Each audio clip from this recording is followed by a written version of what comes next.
وثائقي. ماذا تعرف عن الشركس؟ يعيشون معنا ولا ندري عنهم شيئا. ماذا تعرف عنهم؟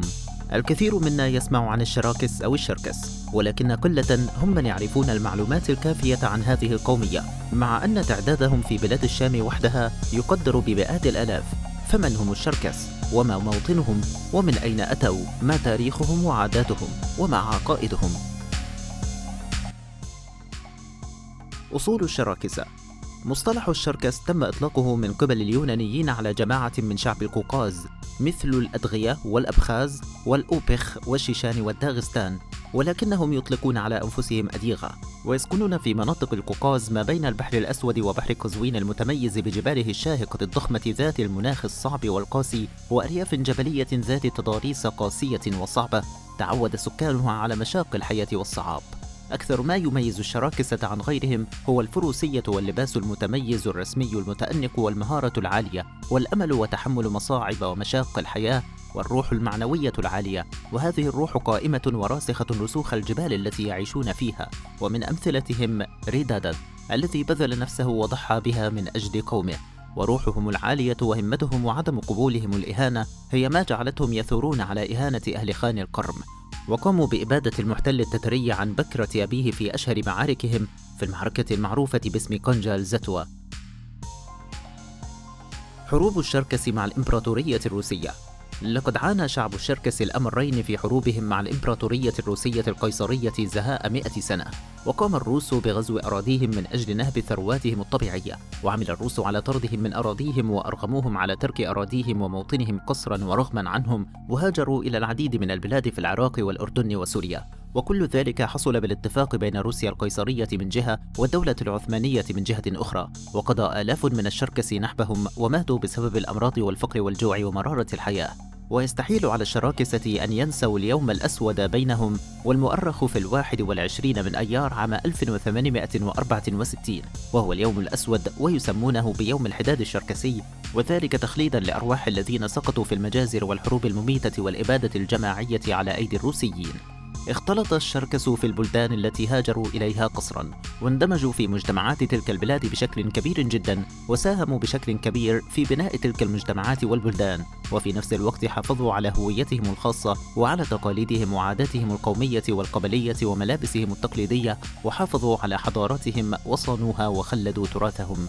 ويوجد للشركس مقابرهم الخاصة ومراكزهم الثقافية التي تمتهن تعليم أطفال الشركس اللغة الشركسية، ولهم أماكن عبادة مثل المساجد ومدارس وجمعيات مكتوب عليها بالكلمات والحروف الشركسية، ويرفع على تلك الأماكن العلم الخاص بهم.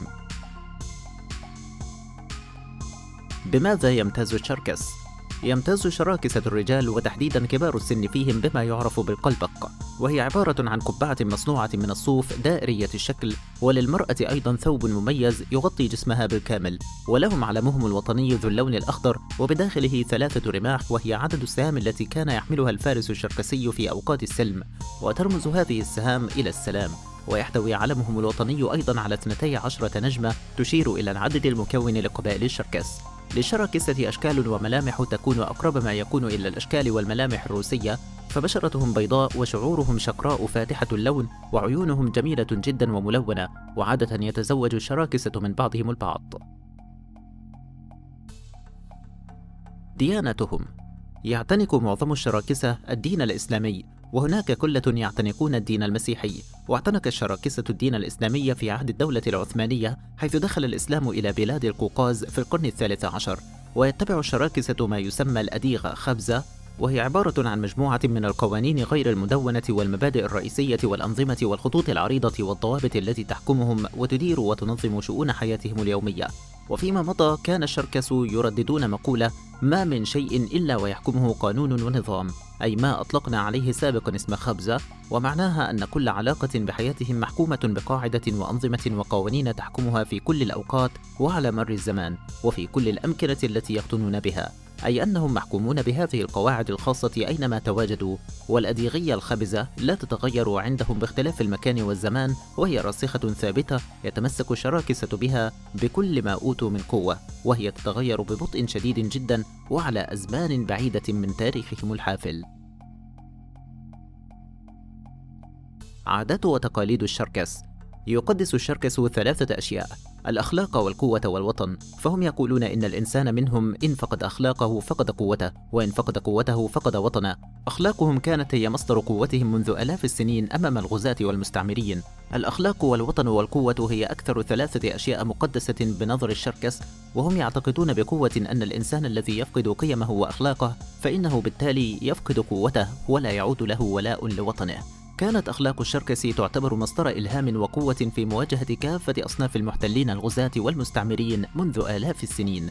من أجمل عاداتهم التي ترتبط بنسائهم هي قيام المرضعات منهم بإرضاع كل الأطفال من أجل رابطة قرب قوية ومتينة، وهذا يحول القرية إلى وحدة متماسكة كعائلة واحدة. وعند الزواج يقوم الشركس بالارتباط بأزواج وزوجات من القرى المجاورة، ولا يفضلون زواج الأقارب على الإطلاق، ويسخرون من أي شخص يتزوج من أقاربه.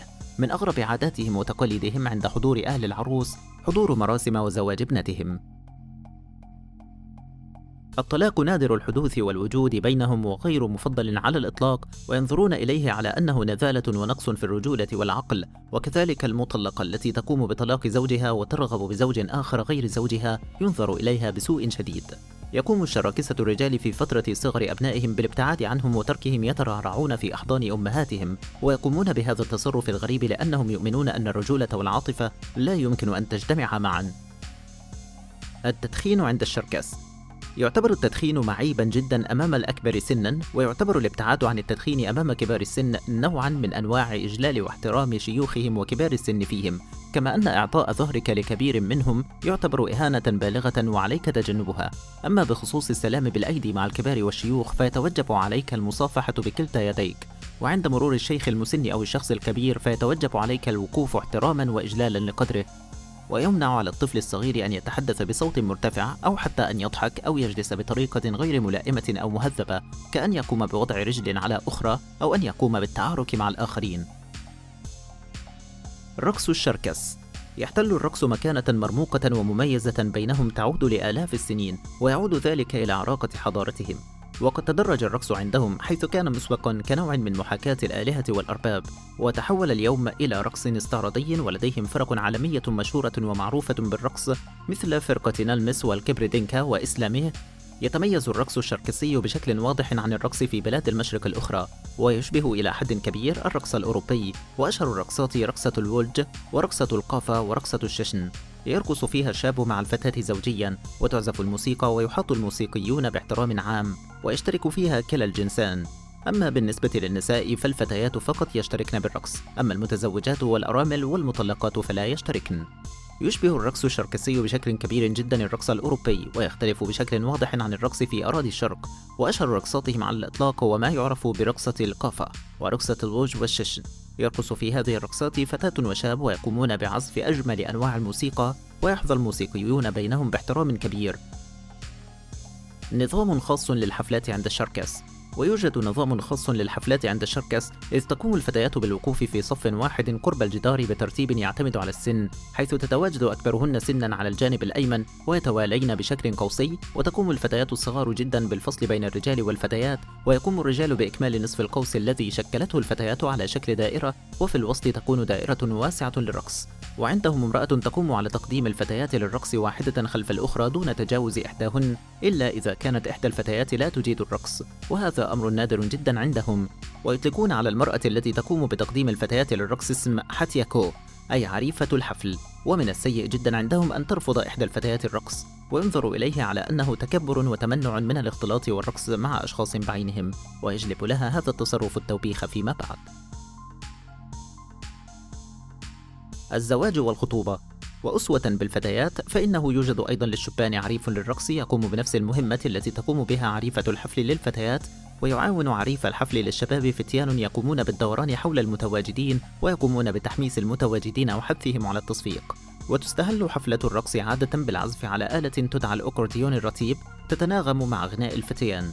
ويقوم عريف الرقص الخاص بالفتيان بمناداة الشاب المطلوب للرقص بصوت مرتفع، ويطلب منه العريف أن يظهر حماسته ورشاقته وبراعته، ويقول له: إن كنت من الشركس فأظهر نفسك بيننا. وبنفس الوقت تقوم عريفة الحفل الخاصة بالفتيات بالوقوف عند الفتاة التي جاءت دورها للرقص، فإذا ما قامت الفتاة للرقص فإن العريفة تحل محلها في الدائرة. وكذلك يقوم عريف الرقص للشبان، ويبدأ الفتاة والشاب بالرقص معا ويقفان متواجهين، ويحني الشاب رأسه للفتاة في نهاية الرقصة ويتراجعان كل منهما في مكانه الأصلي، وتحني الفتاة أيضا رأسها على ألا يدير أحد ظهره للآخر، وذلك بالتراجع للخلف دون الالتفات، وتبقى الأوجه متواجهة إلا إذا تطلب الرقص الدوران. ولا يقوم الشاب بملامسة شريكته في الرقص تماما إلا في نوع واحد من الرقص وهو رقص الوجه، ولا ينطقان بأي كلمة أثناء الرقصة.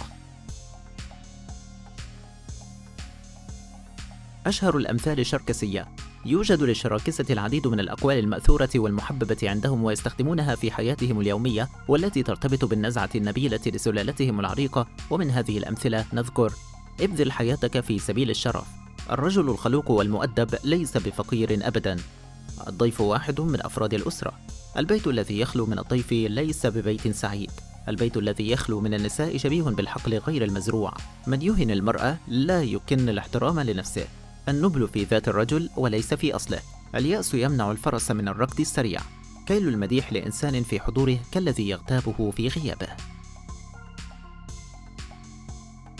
مشاهير الشركس: يوجد العديد من الرجال الذين يمتازون بتاريخ عظيم عبر التاريخ الشركسي، مثل الملك العظيم الظاهر بيبرز، ومحمد أوز، وقلاوون نفيسة كيرتي، وتوركان شوري، والعديد من الممثلين أمثال حسين فهمي ونجلاء فتحي ورشدي أباظة، وعندهم أسماء كبيرة ومتميزة في عالم الأدب أمثال عليم كوشوقة وعلي شوجين سوك وبغرات شونكوبا وكراشة تنبوت وإسحاق مشباش وغيرهم الكثير. وهناك منهم من حاز على جوائز مرموقة وعالمية في مجال المسرح والشعر والقصة، وتم ترجمة العديد من كتاباتهم إلى لغات عالمية وإلى العربية.